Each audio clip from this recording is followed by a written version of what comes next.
Okay, I'm with you raw again this morning. No, nothing. Updating you on my health, and we're going to do a craft.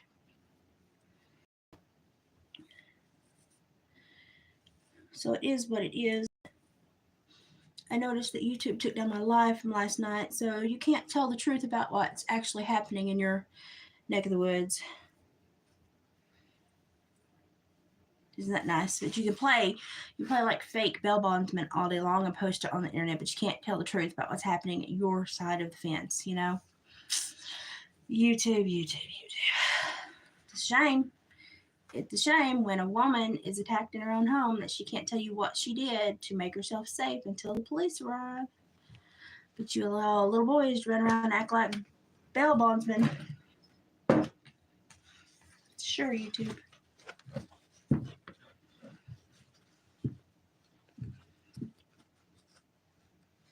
So I'll give you a minute to plop in here. I don't normally have an early crowd, but I've got to get a few things done since last night was so heinously taken away from me. Got to get some crap done. So I have no option but to be super motivated this morning and to get a lot of stuff accomplished. So here we go. So everybody say howdy as you pop in. Hey, Denise. Everybody say howdy as you pop in. I've got a huge load of massive comforters and quilts, and it's probably going to make this horrible noise in my sink right now. When I do a power wash, my sink makes this noise, so y'all just bear with me. First time I'd ever done it, it freaked me out, and then I kind of got used to it, so it doesn't freak me out anymore. But it is still not the most pleasant sound to hear in the morning. Had to have a plumber out to look at it, and they were like, "You're fine." They were like, "You're fine. You just have this on here doing this," and I was like, "Oh, so it's." They're like, "Nope, it's just a power wash. I have such a small waterway in my home that when I do a power wash, it really pushes it to its max." So. Okay, so the coffee knobs. You told me about the coffee knobs. I haven't looked yet. My night was pretty quiet. We didn't have any repeat visitors. Lane being Lane, because he is, I don't know, he's like, it really ticked him off that somebody would do that. So he came out and just did another sweep of the property right before David got home, because David's feet were really killing him from being on that concrete after being off for 4 days. And so Lane came out and did a sweep of the property, which was sweet of him. And make sure, he was like, "Call me before you call Popo." And I was like, I had a friend on the phone with me, and had she heard something go down, she was going to call 911. I was fine. And but it was nice of my son to do that. He's a good boy. And this is where I am in my healing stage. So when y'all see me with makeup and when you see me without, this is where I am in my healing stage. So now y'all see me without makeup, you can see how sick I've been, how horrible under my eyes are where I've been so sick. Power wash. Keep on. Gurgle, gurgle, gurgle. Come on. There you go. Wait a minute. But this is how sick I've been. And I'm just now starting to heal really good. But you all can see I still have inflammation in my nose and through here and through the sides, right through here. And mostly that is from when I'm sick, I lay down. And so anything that gets aggravated when I have an RSD flare, anything that gets touched a lot, bumped, bruised, scratched, anything, it reacts as if it's dying and it swells up like it's been in a massive incident. So that's why all this occurs. So I'm welted up down through my torso and in this shoulder, which is the shoulder I primarily lay on in my back of my neck. And it's just where I've had to lay in bed, be bed bound, and basically anything that touches the bed is now bruised or swollen and oozing like this. And it's just part of this disorder, and I just deal with it and go on. So while it's healing in certain stages, I don't want to put makeup on it. and I just leave it alone and let it heal, because if I put makeup on it, I have to scrub it off, then I just aggravate it and make it worse. So for the first little while, I just try to allow it to heal on its own. See? And it will eventually go away. So this is just another lovely part of this stupid disorder that kind of controls my world when it flares up. And this was a pancreas episode, flare episode, and it looks like I probably potentially had some other kind of something working in me that caused my body to kind of react like it had a virus, but we don't know really what it was. I am so overwhelmed with the flare mode and the flare feelings that I don't really I don't really notice anything else going on, because my body is so beaten up trying to just handle the flare. So if I had a virus, I was already feeling bad enough. I couldn't figure it out. So I know lots of you have been asking about the cats. Let me see if I've got enough.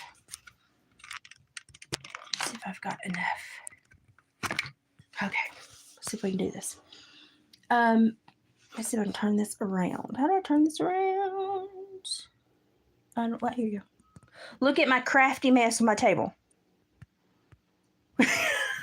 So I'm fixing to put all these together as reindeer, and this is all my crafty mess on my table. So there's all my fabric. There's my box of wood rounds. There is my Christmas tree that is bare because I've been packing up David's ornaments that are for sale.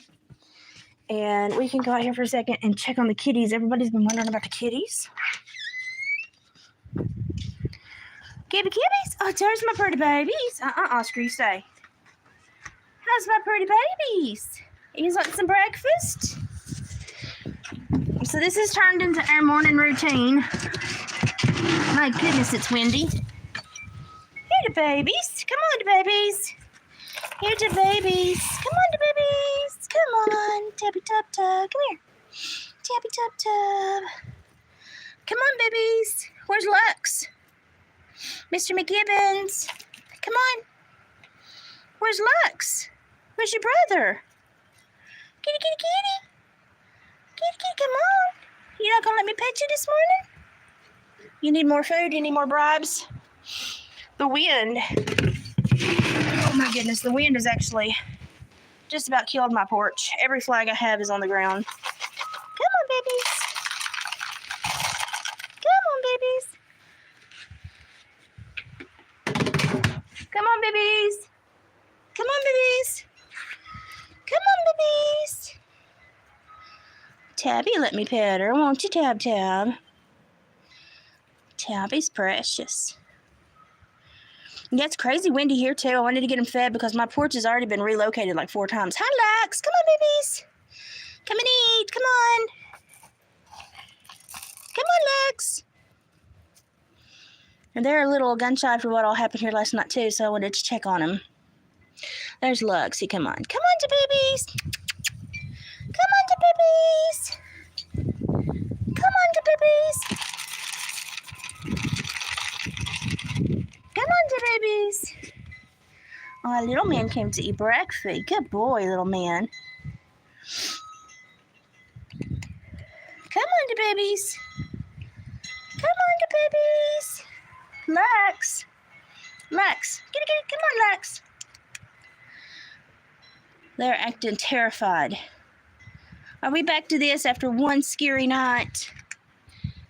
You got a big mat under your chinny chopper I got to get out. How am I going to do that with you being wild? Come here, to babies. Come here, to babies. I don't know when he showed up. He just showed up. So, yeah, he gets fed too. Everybody gets fed. Come on, to babies. Come on, to babies. Come on, to babies. Lux. Come on, Lux. Come on, Lux. Come on, Luxie. Oh, you're going to be cute over there. Okay. Come on, Lux. I know you want to be pet. Oh, you're so cute. All my babies are precious. This guy only shows up to eat. He lives next door. Some little man only show up to eat. So I have quite an attitude. Anyone wondering about my black-eyed Susan vine is dead. It died. I've got to pull it off. Are you playing hard to get, Lux? Come here. Luxy, come here. Well, Lux is not going to give a cameo appearance, but I'm only missing one, and that's Lemon Eyes. And she doesn't always show up to eat. So that doesn't scare me. All of my patio furniture has been blowed off the porch 5 times. We've thrown it back on the porch. All of my plant sitters have had to be tucked up against stuff to hold them in. It's pathetic. I had to throw that flag on the porch because it was about to leave the county. It's been horrible here the last couple of days. So I'm glad that as many of them are still here as there are, considering what happened last night. Are you not hungry? Are you not hungry? Come here. You're brave and you're the tiniest one. My big boys are acting awful scared after last night. Isn't that sad? I had somebody who needed that walker and I set it out here and they never came to get it. So I guess I have to find somebody else that needs a walker. He wants to be pet so bad, but he just does not. He just does not dare. Oh my goodness. Okay, let's go back in. I need to clean my nasty door. Hi, Otter. They'll come to the door and peek in every once in a while. But it is time in our house that I change the deer to Rudolph. So the deer have been changed to Rudolph. So over there, as well as up here, David put his hat on his. So all the deer are Rudolph. Paddington's up here hanging out all alone because I've got to put stuff underneath him. I even put a Rudolph nose on the Bobcat. So my house is constantly being packed and repacked for the Tabby, Tub, get out. Tabby. My house has been packed and repacked for this thing. So I craft in this little nesting area, which is atrocious right now. And I've got the start of my Christmas right here. And that's where David puts everything down and when he gets back from hunting. But I did get all the ornaments that I made to sell put up. And I did get all the little gnomes made. Now I'm down to the big gnomes that are reindeer. So that is where I'm at today, making the big gnomes that are reindeer. And then maybe I can get my house back in order. Wouldn't it be nice to have a home that was not, it didn't look like a craft fur room exploded in it. I mean, that would be really nice at this point. So it is very hot in this house, even though it's very windy outside. So I'm going to leave the door open for a minute. And if I see a cat come in, Lux, don't you... You just don't want to be pet, but you just want to come stick your head in the door. Nate. No. They really aren't that scared. As y'all can see. They're not that scared. Cats, yeah. Bad. I'll put the baby gate up and you can't behave. If I put the baby gate up, they sit there and meow and act like I've been super mean to them. But yeah, they normally are very, very easy to pet, but whatever happened last night, they want no part of it this morning. And I can't say I blame them, because whatever did happen last night was weird. This is really weird. Don't anticipate a repeat performance, but it was just really weird.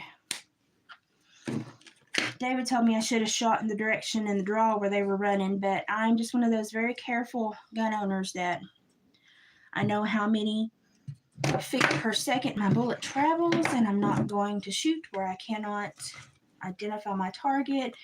And then also, who's to say that they didn't bribe some stupid kids to go do something stupid? You know, they have the money, offered a kid $20 to go and scare that woman that lives over there, and then I'd have been shooting at a kid that didn't know what they were doing. And I'm just like, sorry. I can't do that.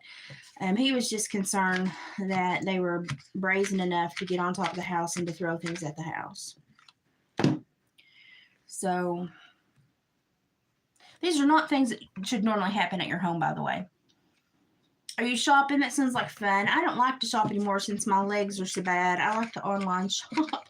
Unless it's like a little shop community, like a little craft fair, then I'm all for that. But I can't park and hike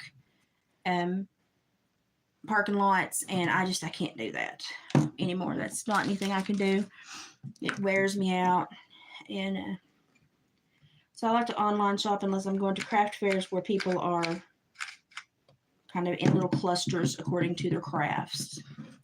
So I'm just covering this block of willow with this fur now. And I don't know if you have been listening to Allegedly Innocent, but she's been covering those 4 kids out west that were killed in their sleep. It's such a tragedy. And she was talking about the knife that the person used. And I left some comments to help her understand that is not a knife hunters use. Those knives, there goes my waterline skin. Those knives that they refer to as Rambo knives are not knives that hunters buy. They're too big and bulky for anything that a hunter needs to do with them. They're great for like survival if you have to chop down saplings, or you don't have a hatchet and you need to find a way to break ribs to get into different parts of meat in the anatomy. So, I mean, it's mostly to saw down trees and stuff like that, help build a cabin or a little lean-to. But those types of knives are not used in any way to do any kind of skinning, cleaning, anything like that. So I left her a little thing, and I was like, listen, this is one thing I do know. I've done taxidermy my whole life, and my husband is a trapper tanner, and this is like our world. And that knife was too big, too bulky. It was not made for that. So that makes me think that this person that did this bought that knife for show, to make him feel powerful, did not completely understand the concept of what he was going to be getting into. So that makes me think this is probably one of his first few big endeavors, because he doesn't quite understand the mechanics of what he's doing and how what he's purchased to do it is not going to work. So if you were to hand me a Rambo knife and tell me to skin anything, I'd laugh in your face, because it's just too big and bulky, and it's just not going to do the right things you need it to do in order to flesh, to cape and flesh a hide.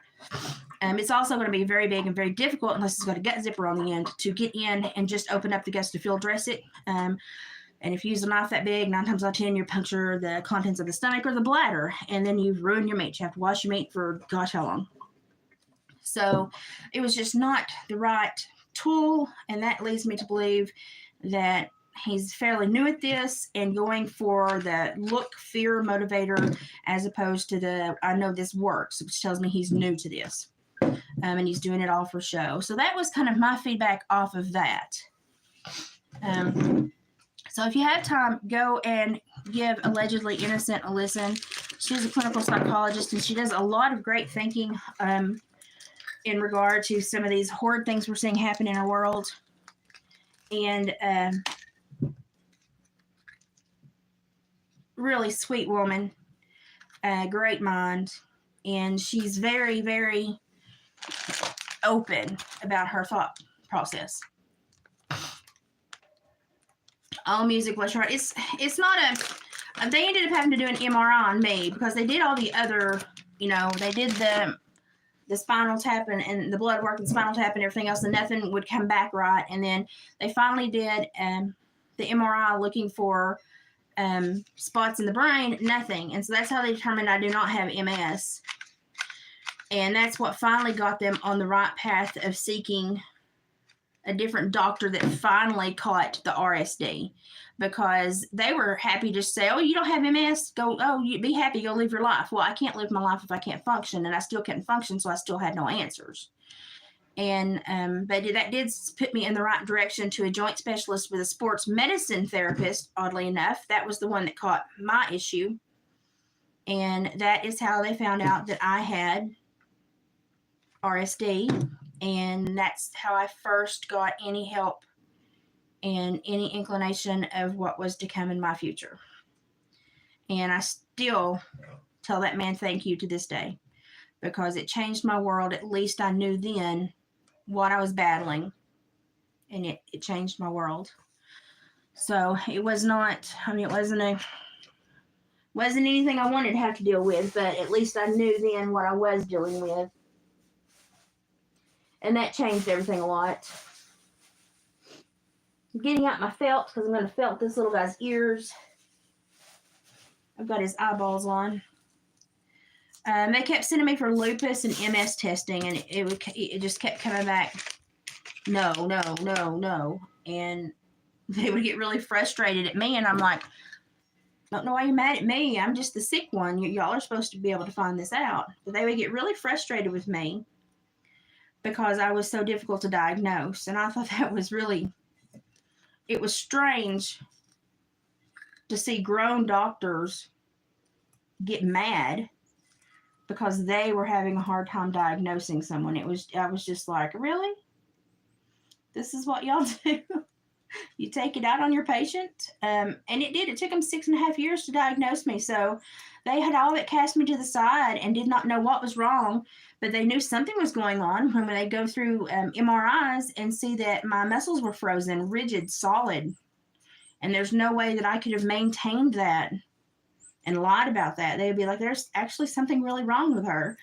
But it took it 6.5 years, so they got me to that joint specialist, and he said, hey, she's got RSD. And then life changed, and people began to believe me. But the sad thing is then I had to start trying to find doctors that knew RSD. And that was just as hard in my small little neck of the woods because nobody knew RSD. Nobody was trained in it. Nobody was educated on it. There's basically no research, so no one knew anything about it. And so then it became trying to find doctors that could actually help me because they were open to listening to me talk about what I was going through, because the other doctors, they basically didn't want to handle something they didn't understand because it could make them look bad. And I had to find doctors that were able and open to looking bad so that I could get treatment. And I got really lucky with that sports medicine guy. He was like, cool, bring her on in. We'll figure it out. And he did. He figured it out for me. And I still thank him. Every time I see him, I thank him. Because my life it was crap there for a while.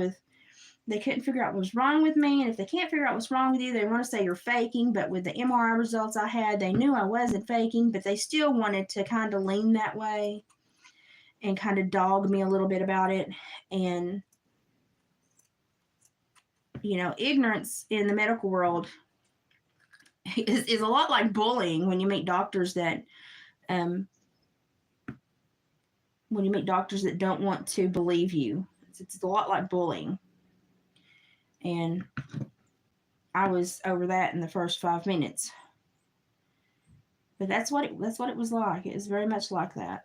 It's sad to say that, but it was very much like that. So I hope you have better doctors hopefully in a more urban area. The doctors will have a little better education, because mine certainly did not. And the sad thing is when I would try to educate them, they would be like, nuh-uh. And I'd be like, nuh-uh, like in 2nd grade, nuh-uh. But, you live and you learn, especially when you're dealing with a horrible diagnosis and you go through, 30, 40 physicians all working in different regards. You really learn the arrogance of the medical profession. I was not prepared for the way I was treated by most doctors.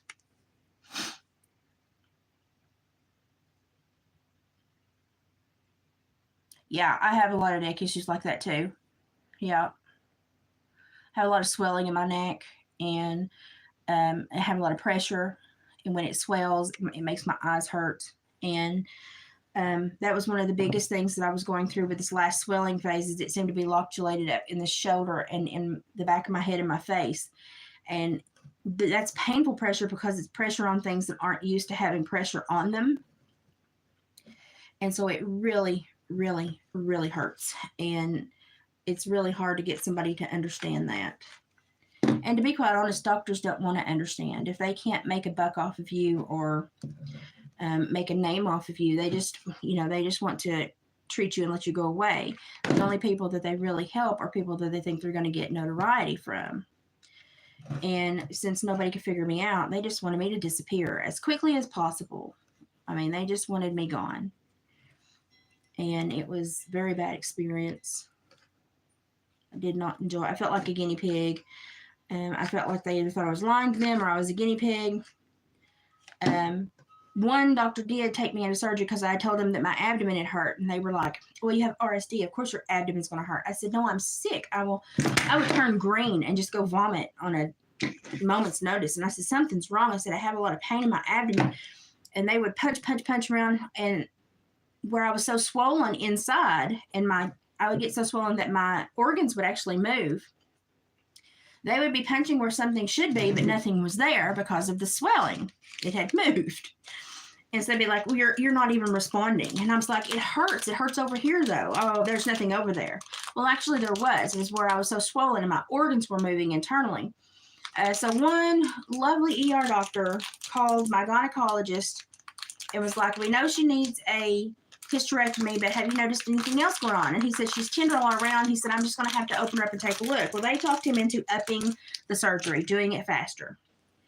And he was like, "Absolutely, if she's having those problems, let's do it." And he was a very good gynecologist. Well, they go in there to do a hysterectomy in 15 minutes, come back out the door to David, and they're like, "Yo." So yeah, her uterus and her ovaries are all swollen, and they've moved everything out of place.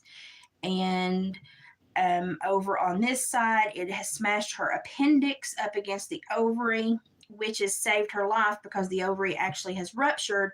But because it's pinned so hard between everything that's swollen, it's only seeping, it's not emptying. And they were like, "So that's why she's alive. If that moves, it will kill her immediately. So we are now going to cut her open, get that out, and open up her abdomen and do an abdominal cavity wash. And so she will have a longer heal time than anticipated." So I had walked around, even though I'd been seen by these doctors 2 and 3 times a week during all of this mess. And the gynecologist said, "Well, all this swollen mass needs to be taken out. Maybe that's the problem." When they got in there, they found out that my appendix was pushed so far over where it wasn't supposed to be, which was why I was not, responding to normal stimuli. And it was emptying. It was open, but it was smashed so hard that it could barely seep to empty. But had everything moved and I had unswelled, it would have emptied fully and it would have killed me. So they had to crack me open, do an abdominal cavity flush, and I was down for an extra week. It was a horrible experience. And after that was done, all the doctors that had told me I was a liar, I took the medical statement, the transcription, the surgical note to all the hospitals that had said I was lying or that I was just there seeking drugs. I took that surgical note to them and I made them put it on file. And I made them. I was like, I want to see whoever's the top dog here today. And I showed them. And I told them about how I was treated, and I showed them what was wrong with me, and that I could have died in their custody because of their inability to care beyond, what they wanted to be wrong. So sometimes, even though it, may look like something, if they had taken 5 minutes to actually look at me and do some tests, seeing that there was nothing in my system, and that whatever I was saying hurt. But these area hospitals don't do that. They don't have a lot of oversight, and they kind of function however they function. They don't have a lot of oversight. So that was one of the most harrowing events of all of this. After that, people started paying, more attention to me, and they're like, okay, she's not going to lie to you. If she says something, it's true. And if you don't find it out then, you'll find it out later because, and one doctor finally said we almost killed her. And so I got a little bit more respect after that. But then when COVID hit and they shut down our hospital and we started having to go to another hospital, it's like starting all over again. It's just like starting all over again. And that's why I hate hospitals so much and I hate ER so much, and I don't go unless I absolutely have to. My doctor does not have a hospital he can admit me to. And because of that, he has to call and beg. And they really enjoy when someone calls and begs, but they never accept me. Now, but if I had MS, they would take me immediately. And that's the thing, is what I have is so similar to MS, but nobody wants to educate and realize that, that's basically what I have too. It just is not controlled. But they never educate themselves and take me in. I've only been held for observation once, and it was by a really nice doctor he's like, I know what this is. He's like, I've got some of my family with this. He's like, we're going to ask to keep you overnight and watch you. And I was like, thank you so much. And it was just because I had swelled to such a point that I was terrified.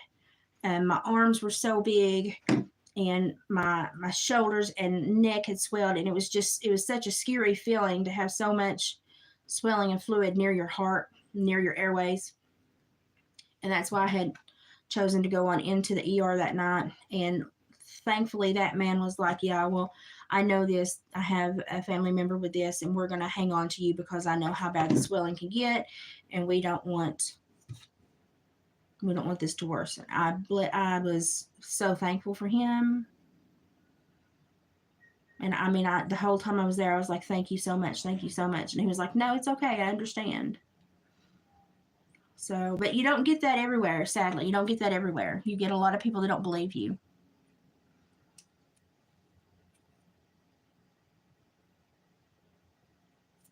Oh, yeah. Oh, yeah. The medical world is crap. Hi, Priscilla. I got your message this morning. I responded. Yeah, Gypsy. That burning in your tendons. It's not a fun feeling.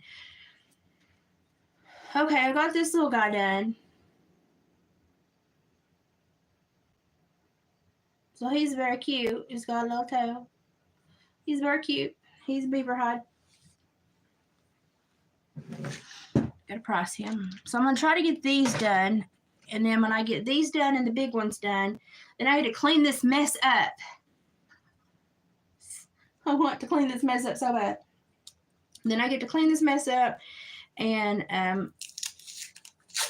Lysol, and then I get to start on my fabricy crafts that I'm looking forward to doing, and some more weaving.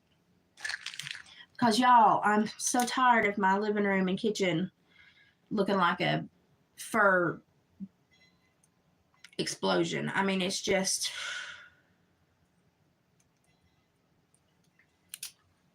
I mean, they're cute, but I was boxing them. I had them from here all over the tree, all over every place they could sit, and I went through last night and boxed them up. And it was just like, oh my gosh, there's so many of them and only one of me. And you just kind of feel like you're being attacked at some point. You just feel like you're being attacked. Let's see here. David cut me several pieces of beaver hide, and I'm trying to use them all.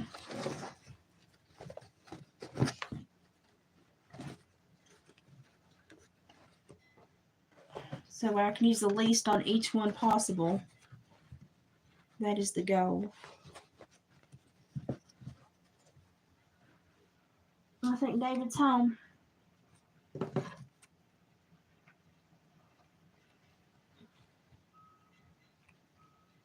Yep, Dave's home. He's going to be mad because I had the door open.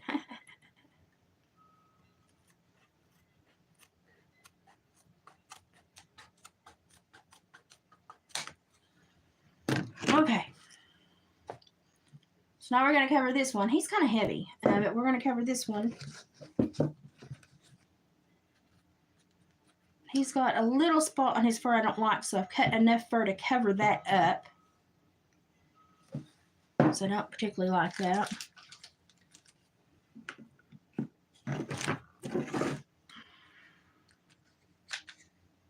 So I'm going to cover the whole hide with glue, and then I'm going to sit him down and roll him. Like a big Cinnabon plate. That's what I'm going to do.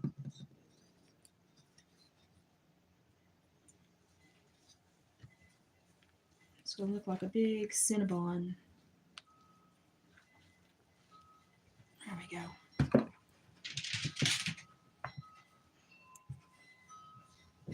All right, Dave's home. Maybe he'll say hi. What are you doing the door open? I was doing laundry and got hot and had cats talking to me and Okay. trying to get some of these done while I've got everybody. Okay. Everybody says hey. Pocahontas and Gypsy and music and everybody say hey. Okay.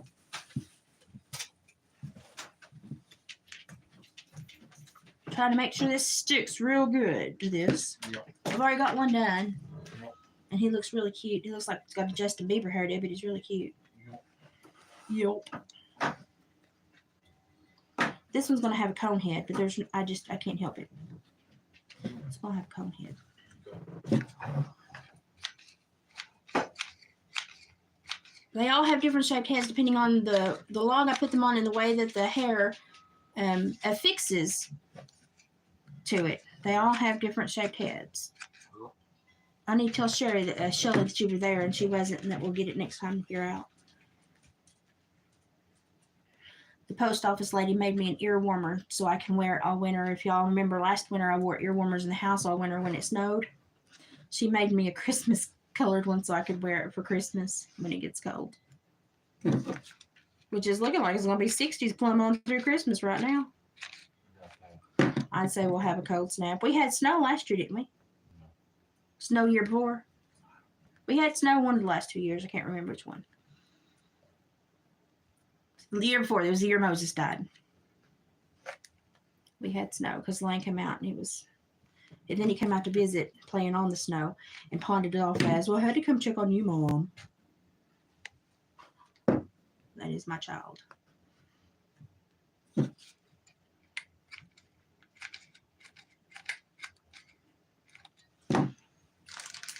So I probably will do another live later when I do Gypsy's raccoon baculum earrings. But I'm going to try to get these done so I can clean up my spot before I move on to those. So. Did you? You found a Sasquatch cookie cutter. Oh my God, that's hilarious.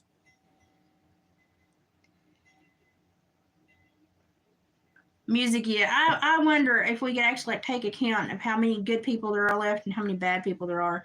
I wonder what the numbers would look like. I'm beginning to wonder. I'm beginning to wonder.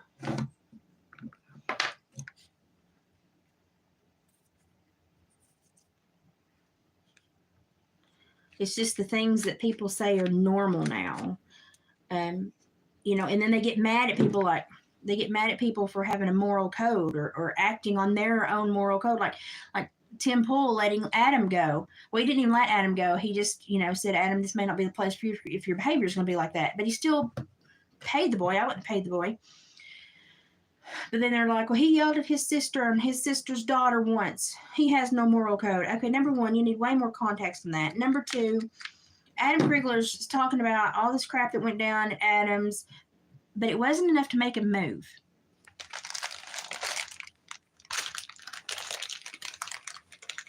So if it was really that bad, I mean, don't you think he would have moved?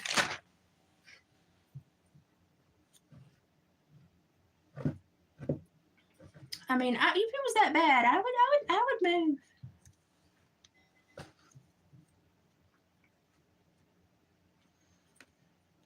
But he didn't move. He stayed for over a year after that. So what was truly the problem? Because if you really had a breach, you know, like a moral breach, you would have been out of there. You know, you'd have been out there quick as you please. If it had been something that traumatic to you, you would have been out of there in 5 seconds flat. And then everybody's mad at Tim because he acts so moral. Okay, well, moral is subjective. So while you all think Tim acts so moral, I don't think he is a moral guidepost. And I look for him to read me the news, not tell me how I should live my life. So, okay, are we losing sight of the, you know, I mean, does he tell you how to live your life? Is that why you log in every morning and listen to him? It's not why I do it. Is that really what he's doing? So you're going to cancel him because you think he's trying to be a moral guidepost for people when he's not. But really, all he says to people is, I'll read you the news and give you my perspective. And I'm like, okay. But now we're mad at him for this. And it's just like, come on, people. Keep it together. Focus. You know, it's frustrating sometimes watching these people struggle through life. How did I end up with one eyeball? It's okay, I have it. It's a struggle sometimes watching people with these behaviors, and they become the morality police on somebody because they think that person was immoral. But then if you really look at it, that person had no business being even looked at through a moral lens. It was just an informational show. So why did we make it a moral lens? Well, because that's how you attack people these days. If they think they're even a decent person, you attack their integrity. It doesn't matter what they do. It doesn't matter if integrity is part of what they, you know, say is the draw to watch their show. It's just, you just attack them.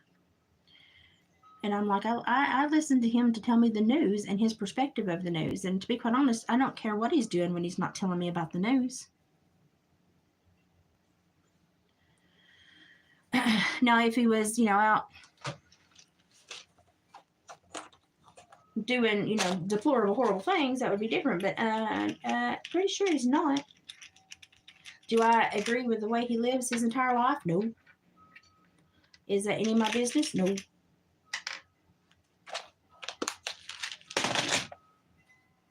People go plumb nuts these days. This one's kind of scary looking, not gonna lie.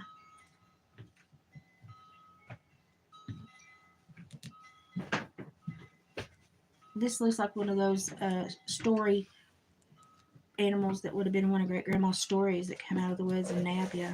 Yep. Yep. Yep. Now you're gonna do the comedy barn dad laugh. I'm not. It's my laugh. Cover that up somehow. This guy's looking kind of creepy, I'm not gonna lie. No.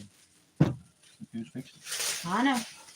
Maybe me. Maybe me rubbing off on him. I'm sitting in the water. How about you water, dude? I can use the I'll get some. I just forgot. I can use the doohickey down there and strain mine. Okay. You can get some when you go to work. Okay. Okay. Yay.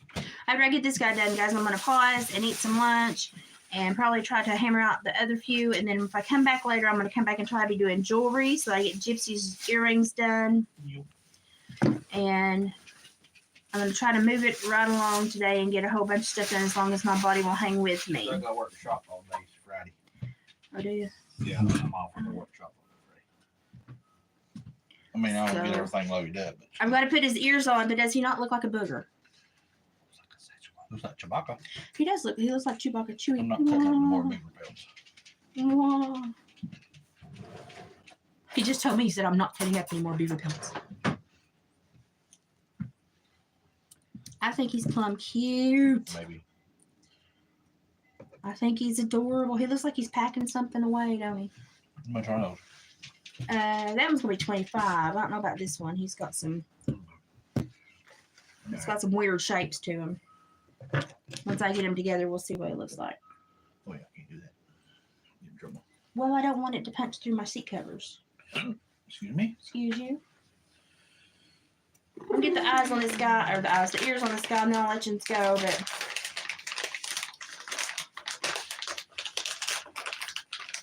I'm going to touch base and let you know I was okay this morning. The camera's full. I think. Is it? Okay. But yeah, it's getting down to like I'll try to go download it. 4.0 G. Ain't got much left. Okay. I'm having a hard time pulling this camera videos off of David's camera to my iPad so that I can Yeah, there's probably 2 or 3 hours on edit there. them. Yeah, because he's probably got 2 or 3 hours of stuff on there that I need to edit down, and I'm just having a really hard time getting it to download to my iPad to get it so I could edit it. And it's because the program, the app that goes with it is just it's a horrible program. And so that's where I'm struggling. I can use my phone in the morning if I need to. So that is what is really keeping me from having new Trapper Dave stuff on the internet right now. I had an interesting morning too.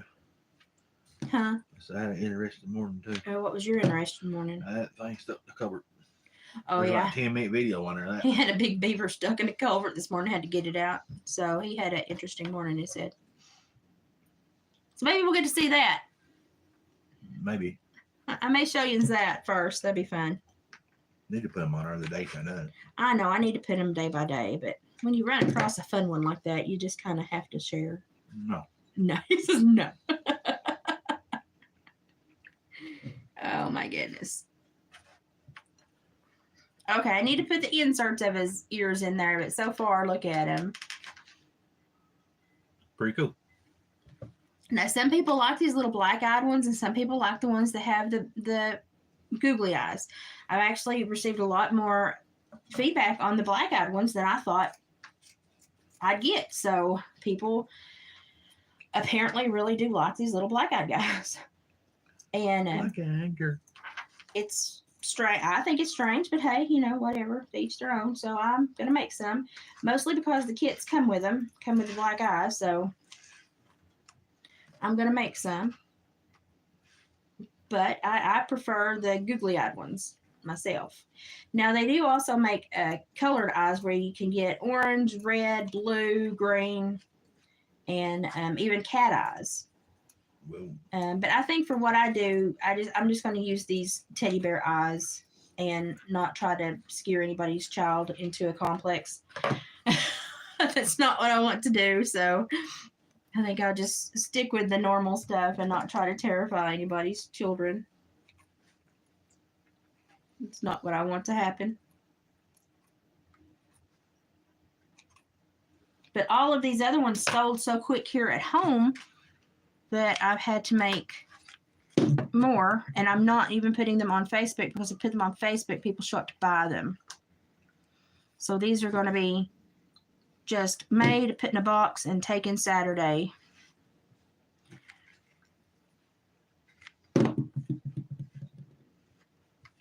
Because they disappear too quick if I show people locally. They just disappear too quick. People show up and buy them, which is great, but we want to have some down there for that sale. So we need a little bit of everything to make people want to come to our booth. So that's why we're hanging on to these. Now, if these don't sell down there, then we may sell them local, but we'll also put them on Etsy. So that if you guys want to grab one and have it shipped by Christmas, you can order it after the 5th. And we can get it shipped within a couple days, get it to you so you can have it for a Christmas present or to decorate with. So everything that we have left over, we will be immediately, when we get back home the next week, putting on Etsy for you all to sift through and shop with. Okay, and there he is. I'm not going to give him any hands because it looks like he's got him tucked under, but I am going to give him a tail. But this is what he looks like. Sweet. Anger management is just, it should be literally taught in schools these days. It just needs to be. And it wouldn't have to be taught if we hadn't started trying to do this victim oppression war, a marginalized oppression war. It wouldn't even have to be thought about. But sadly, people, they start putting the emphasis where it doesn't need to be, and then we have to self-correct. And by the time we get to a place where we can correct, the self-correct is a doozy.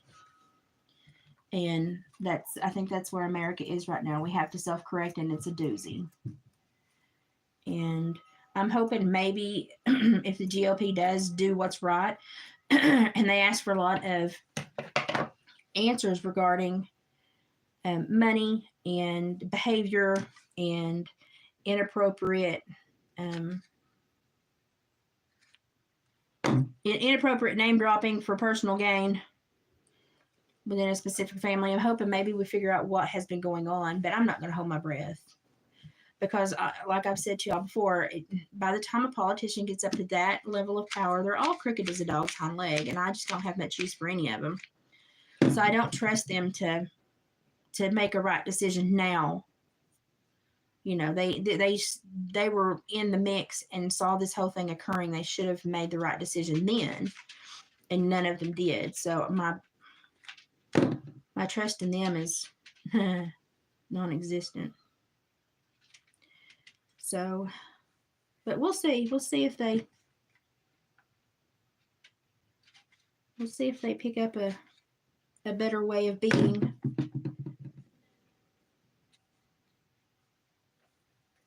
Maybe they will, maybe they won't. I don't know.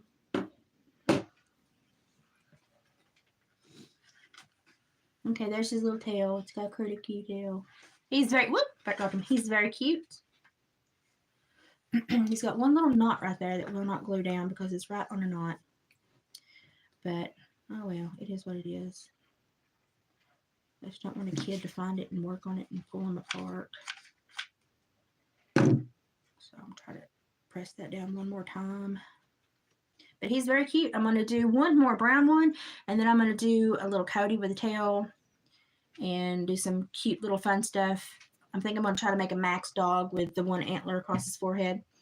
And then I'm going to eat my lunch, rest for a little bit, and then we'll start jewelry round tonight, number 2. And I'm going to try to look like a live person with makeup on at that point. So thank you all for jumping in this morning and crafting with me for a minute. I just wanted to check in, let you know I was fine. And I'm good. Weird night, but every once in a while people have those. And I'm going to finish this up, eat some lunch, rest for a little bit, and then start in with the jewelry making. My hope is by Wednesday night or Thursday morning to have my kitchen clean, disinfected, and set back up for Christmas. That's my goal. So, Gypsy, I most likely will be doing your earrings tonight. So if you want to join in, you'll get to see what I do to them. So I will be back on later. Y'all have a good afternoon, and I'll see you around sundown probably. Bye, guys.